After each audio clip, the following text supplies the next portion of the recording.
Halo Sobat Pinang Papua, podcast inspiratif, asiknya ngobrol bareng BI Papua.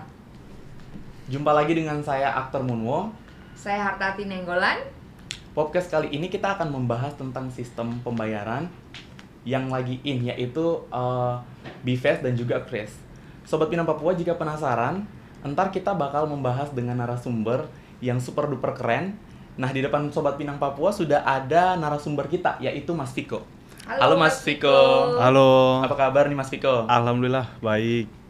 Baik. Nah, sebelum kita membahas lebih dalam tentang BIFAS dan juga Kris hari ini, Aktor punya pantun nih buat teman-teman. Nongkrong di pangkalan bareng si Doni. Udah abis kenalan, mari kita bahas soal Kris dan juga BIFAS kali ini. Cakep. Oke. Nah, tanpa bertele-tele lagi, kita langsung aja nanya ke narasumber kita. Mas, aku mau nanya dong. Mas bisa mendeskripsikan atau menjelaskan sedikit tentang apa yang dimaksud dengan BIFAS nih, Mas? Oke, baik, terima kasih. Jadi BIFAS ini adalah infrastruktur yang dikembangkan Bank Indonesia, infrastruktur SP Retail Nasional yang dapat memfasilitasi pembayaran retail secara 24/7 atau real time dan juga secara cepat. Karena sebelumnya memang sudah ada infrastruktur lainnya seperti SKNBI, tapi belum ada keunggulan seperti yang saya sebutkan sebelumnya. Seperti itu sih. Mungkin bisa dijelaskan apa sih manfaat BIFAS itu di industri perbankan, kemudian industri lainnya termasuk kayak UMKM atau masyarakat gitu. Oke, baik. Jadi BIFAS ini yang pertama kan tadi saya sebutkan 24/7. Jadi tersedia kapan aja nih. Jadi Sobat Pinang Papua mungkin 24 jam bisa ya. Dalam 7 hari ya. Dalam 7 hari ya, maksudnya itu 24/7. Jadi kita bisa transaksi kapanpun Ya, baik itu kita malam-malam mau transfer itu bisa. Kemudian real time, maksudnya real time ketika kita transfer langsung masuk ke rekening orang yang dituju seperti itu. Kemudian juga efisien, maksudnya gimana? Karena biayanya lebih murah dibanding sistem transfer sebelumnya. Kalau sekarang itu biaya yang dikenakan hanya 2.500 saja per transaksi maksimal. Iya, maksimal.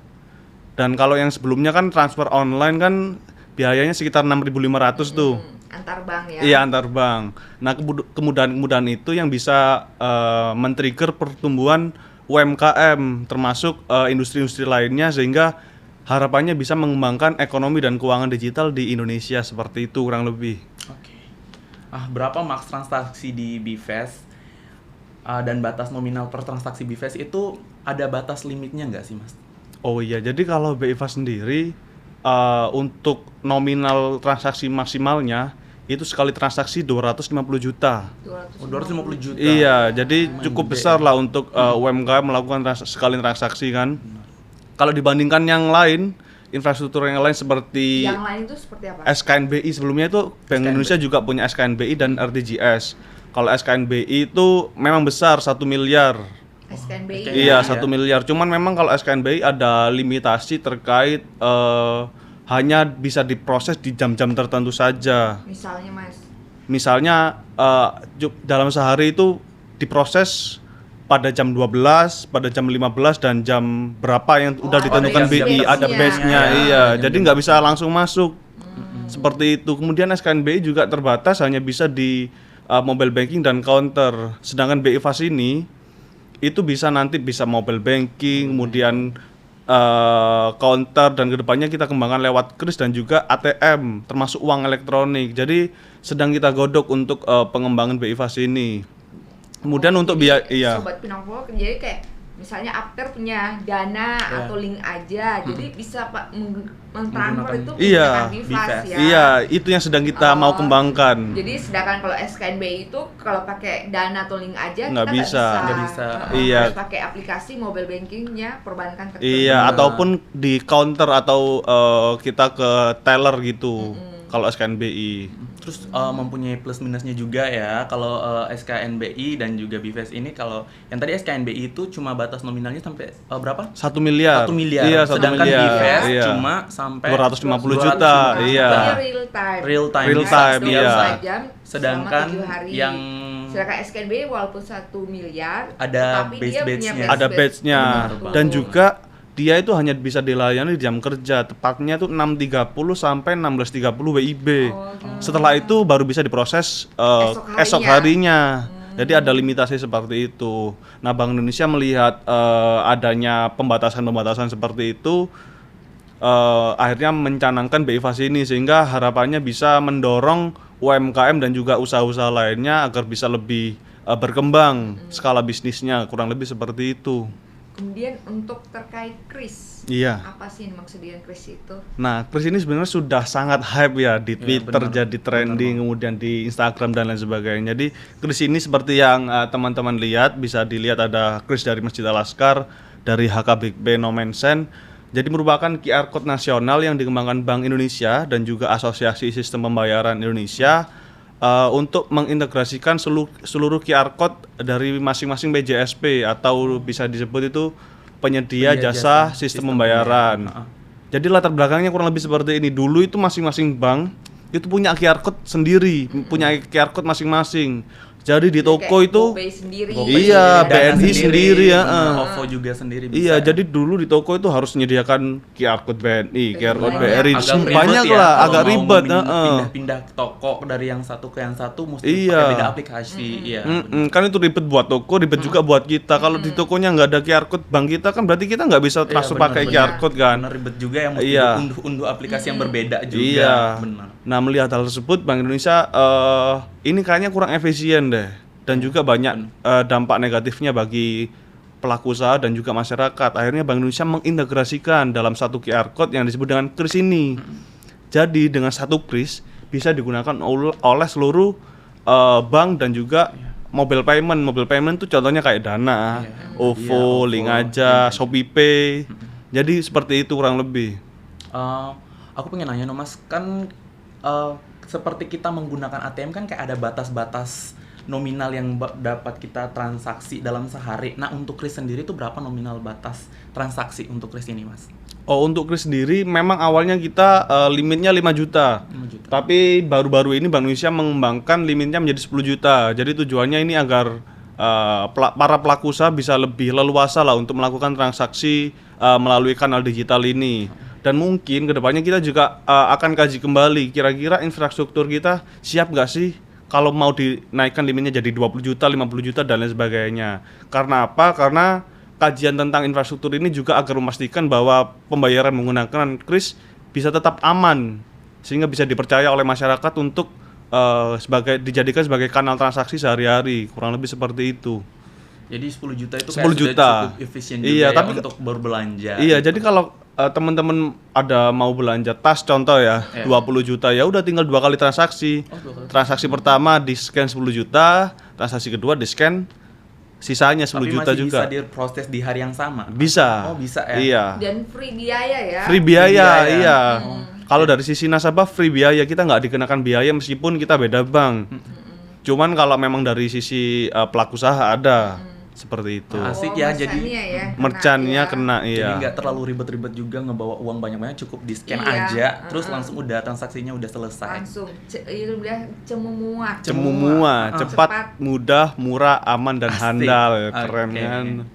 Nah, yang berikut ini apa sih manfaat penggunaan kris bagi pelaku ekonomi? Kan kita ngebahas soal ada para penjual dan pembeli. Apa sih manfaat-manfaat? Mungkin Mas bisa menjelaskan secara Mungkin dari sisi merchantnya, Benar. terus dari sisi penggunanya. penggunanya. juga. Oke, kalau dari sisi pengguna kan udah jelas lah kita. Jadi kalau kemana-mana nggak bingung bawa uang cash kan, karena kita tahu uang cash mungkin bisa jadi media penyebaran virus ataupun bakteri, kemudian ribet, ada rawan pencurian. Nah itu Dan mungkin juga dari dari uang sisi palsu uang juga palsu ya. juga, Palsu iya. juga, bener. Kalau kita pakai kris kan tinggal bawa HP, ada internetnya, tinggal scan aja, asal ada saldonya. Saldo. Iya, itu penting sudah. Kemudian kalau dari sisi merchant juga seperti itu, tentunya bisa terhindar dari uang palsu. Kan kita kalau pasar lagi rame atau nasabah lagi pembeli lagi rame kan kita kadang nggak sempet tuh ini uang diraba palsu, juga. iya Benar. diraba, dilihat di terawang kan kita kadang nggak sempet tuh. Nah dengan adanya kris kan langsung masuk ke rekening pelaku usahanya. Pelaku usahanya, benar. Kemudian selain itu juga lebih efisien kan, karena kita kan nggak butuh nyediain uang kembalian. Iya. Karena kan kalau kris Rp1 pun bisa loh. Iya. Rp1 pun Rp1 pun bisa. Jadi kalau Dan kita Rp1 nggak boleh diganti dengan gula-gula ya. iya Iya, nggak boleh benar digantikan banget. gula-gula. Kalau Kios. jadi kalau kris kan ya udah, kalau ada barang jualan kita yang harganya 5.225 langsung bisa. Langsung bisa 5.225. Kalau uang cash kan bisa ya. kita harus nyediain receh dan lain sebagainya, seperti itu kurang lebih. Kemudian untuk MDR-nya berapa persen sih untuk ke merchant-nya itu biaya? MDR. Jadi MDR itu merchant discount rate atau biaya yang dibebankan kepada pelaku usaha untuk melakukan transaksi kris ini. Jadi bebannya untuk usaha mikro dengan kategori mikro itu 0%. Ini kebijakan Bank Indonesia sampai dengan 31 Desember tahun ini. Untuk kedepannya kita akan kaji lagi. Kemudian untuk yang kategori usaha kecil, menengah, dan besar itu 0,7% dari biaya tiap transaksi. Kemudian untuk aktivitas pemerintahan seperti pajak, retribusi 0%. Kemudian badan layanan usaha seperti puskesmas itu sekitar 0,6%. Kemudian pendidikan untuk kampus contoh ya, itu sekitar 0,4% kalau nggak salah. Dan kemudian untuk donasi itu 0%. Seperti itu. Seperti ini donasi masjid ataupun ke HKBP. Aku pengen nanya lagi, karena begitu banyak aplikasi-aplikasi yang menyediakan jasa pembayaran, apa sih fitur-fitur yang dimiliki dari kris ini sehingga menarik banyak minat dari masyarakat gitu? Oke. Jadi kris ini kan sebenarnya ada beberapa fitur ya. Mungkin yang paling sering kita jumpa itu yang MPM, Merchant Presented Mode. Jadi seperti ini. Jadi kita nge-scan punya merchantnya. Ini namanya Merchant Presented Mode. Kemudian yang kedua ada Customer Presented Mode atau CPM. Jadi itu merchant yang meng-scan kris kita. Jadi HP kita di-scan oleh merchantnya. Nah ini mungkin yang jarang dijumpai mungkin kalau di Jayapura ya. Kemudian juga ada kris statis. Kris statis itu ya seperti ini kurang lebih. Jadi kita masih harus menginput nominal pembayaran kita. Nah satunya kris dinamis. Ini kalau kris dinamis itu bedanya bisa langsung masuk nominal kita tanpa kita input dahulu. Kita scan punya dari merchantnya, langsung masuk nominalnya. Iya. Kemudian juga kris tanpa tatap muka. Maksudnya gimana? Jadi kita bisa dikirimkan krisnya melalui WA ataupun media sosial lainnya. Kemudian kalau kita mau melakukan pembayaran, kita tinggal klik kris, kemudian klik upload QR-nya, bisa langsung dilakukan pembayaran seperti itu. Jadi banyak banget ya fiturnya. Banyak banget iya. Tinggal kita aja mau pilih yang Mau mana. pilih Pilih yang mana disesuaikan dengan kebutuhan kita toh. Ada yang dari merchant-nya nge-scan punya kita, Iya. kita nge-scan punya merchant. Iya, Ya, benar. mempermudah kita dan juga para penjual ya. Iya benar sekali. Nah, kalau boleh tahu nih, kris cross border di negara itu sudah ada berapa sih? Oh oke. Jadi selain kita mengembangkan fitur-fitur yang bermanfaat bagi masyarakat di dalam negeri, kita juga mengembangkan kris ini di luar negeri juga melalui kris cross border ini yang disebutkan Kak Tati barusan. Jadi untuk yang sudah implementasi itu kita di Thailand. Kita sudah implementasi dan bahkan menurut review dari wisatawan Indonesia yang ke Thailand itu rate-nya lebih murah dibandingkan money changer. Jadi kita kalau ke Thailand nggak perlu tuker di money changer lagi. langsung aja kita bayar pakai kris di merchant-merchant di Thailand seperti itu. Tapi memang masih terbatas ini ya, yang masih pakai kris di Thailand. Kedepannya kita bersama dengan Bank Sentral Thailand akan kembangkan agar lebih banyak merchant-merchant yang menggunakan kris ini sehingga bisa mendorong para wisatawan Indonesia untuk bertransaksi lebih besar seperti itu. Kemudian yang sedang kita uji coba yaitu di Malaysia dan Singapura. Kemungkinan akhir tahun ini atau bahkan mungkin tahun depan lah ya udah bisa implementasi. Dan kedepannya kita juga akan perluas lagi ke seluruh negara-negara di Asia Tenggara. Dan juga Arab Saudi plus Arab Saudi. Iya, untuk memudahkan rekan-rekan kita yang muslim kalau nanti mau ibadah seperti itu. Cukup menarik ya. Karena aku kan yang sempat aku bilang, aku pernah kesempet Vietnam untuk menukar mata uang. Aku Iya. pernah kena scam juga, kayak kena penipuan. Gimana tuh? Jadi kalau di Vietnam waktu itu, jadi kayak lebih membantu sekali dengan adanya kris ini kalau disediain di seluruh Asia Tenggara ya. Kayak memang dari kris ini udah bisa membedakan tingkatan mata uang per negara untuk ditukar dari Indonesia ke mata uang negara asing gitu ya Mas? Rate-nya Iya, iya, rate-nya sudah disepakati lah. Oh. Melihat bagaimana perkembangan permintaan dan supply demand dari mata uang tersebut. Jadi kita bisa disesuaikan Bisa disesuaikan. tiap harinya. Oke, lebih dipermudah ya. Iya, dan juga tentunya rate-nya lebih kompetitif seperti itu. Oke, baik nih Mas. Pesan terakhir Bifest dan juga Kris dari Mas. Oke, baik. Sebenarnya tujuan utama Bank Indonesia mengembangkan BI Fast dan Kris ini adalah untuk mendukung pengembangan ekonomi dan keuangan digital di Indonesia. Termasuk dalam hal ini mendukung UMKM agar bisa lebih mudah untuk bertransaksi sehari-hari.